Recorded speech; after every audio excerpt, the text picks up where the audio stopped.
An investigation continues into what caused a devastating blaze that leveled this clubhouse on Wards Island. Investigators with Toronto Fire have spent the majority of the day sifting through these charred remains. And more than 24 hours later, one of the owners of the Island Cafe says the scope of what's happened still hasn't fully sunk in.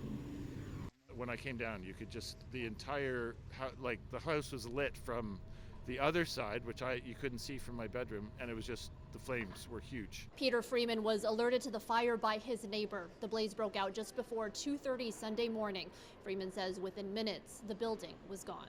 It sort of hits you in waves. Like, we've had an incredible flood of people from everywhere. Like, I just can't believe, and reaching out just with love. There's all this love. No injuries were reported. Toronto Fire says attention now turns to determining exactly what happened. There's heavy equipment being utilized to help the investigators go through the scene quadrant by quadrant.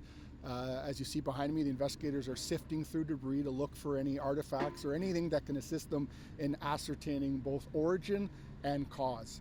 Investigators will also be interviewing witnesses and canvassing homeowners for video that may help.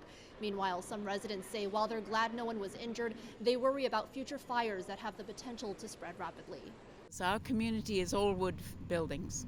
Every house is a timber frame building and is at high risk if there's a fire. A one house fire is one thing, but if it's more than one house, there just isn't the firefighting equipment to deal with that. The clubhouse was home to the Wards Island Association and the Island Cafe.